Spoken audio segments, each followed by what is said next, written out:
सरस्वती जी और उनकी बहू रश्मि के बीच एक दिन बहस छिड़ जाती है। आखिर किसका काम ज्यादा आसान है, बहू का या सास का? माँ जी, सास को काम ही क्या है, आपके सारे काम उंगलियों पे तो हो जाते हैं। कुछ भी। हाँ, हिसाब तो उंगलियों पे ही हो जाता है ना। अरे बेटा, ऐसा सिर्फ अभी लगता है। जो मुझे करना पड़ता है ना, वो तुझे करना पड़े तो समझ आएगा कि असली काम का पहाड़ कैसा होता है। ठेले बराबर वजन भी नहीं है आपके काम में, और बात पहाड़ों के वजन की कर रही हैं आप। तू ऐसा करती ही क्या है घर में बेटा, ये तो बता मुझे। मैं थोड़ी ना कुछ करती हूँ, सब जादू से हो रहा है इस घर में।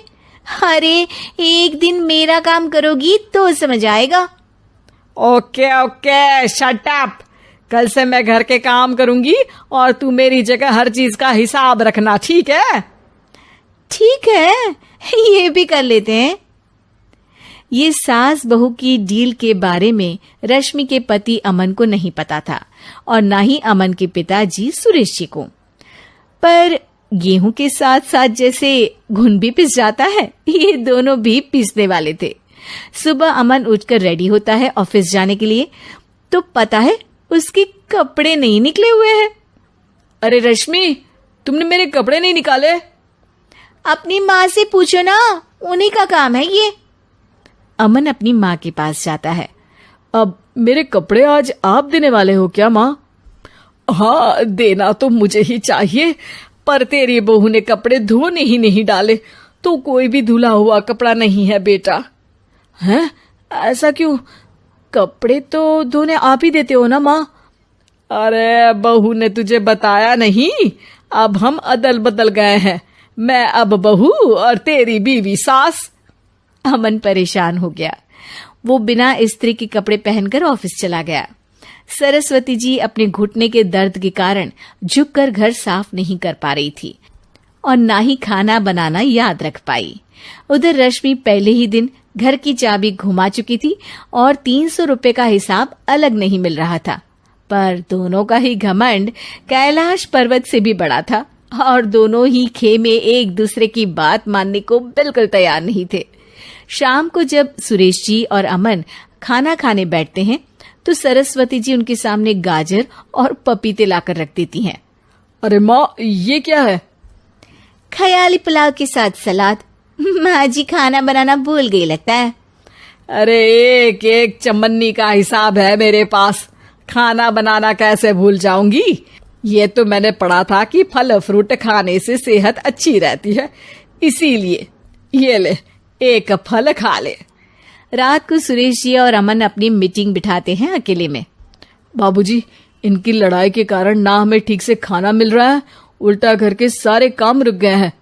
हाँ बेटा, 2 भैंसों की लड़ाई में बेचारे खेत के पौधों का भी नुकसान हो रहा है। पर पापा, क्या बताऊं आपको, मैंने माँ को इस महीने की 2 तारीख को बिजली के बिल के पैसे दिए थे। आज बिल भरने के लिए मांगने गया तो पता चला कि रश्मि उन पैसों से गैस सिलेंडर ले आई। अच्छा, तो सिलेंडर के पैसों का क्या हुआ?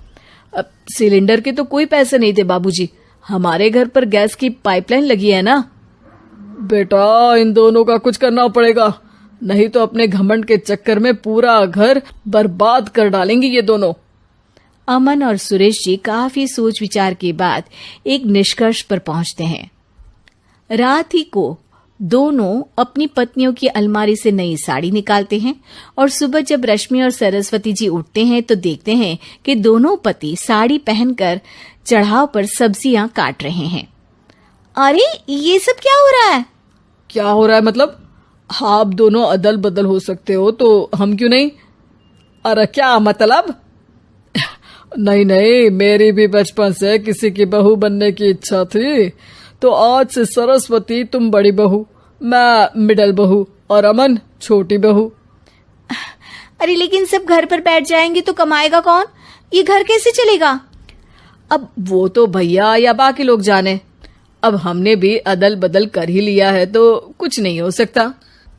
रश्मि और सरस्वती जी को समझ में आ जाता है कि उन दोनों की आपस की डील के वजह से इन दोनों को बहुत तकलीफ हो रही है और उनके ईगो ने दूसरों को कितनी यातनाएं दी है।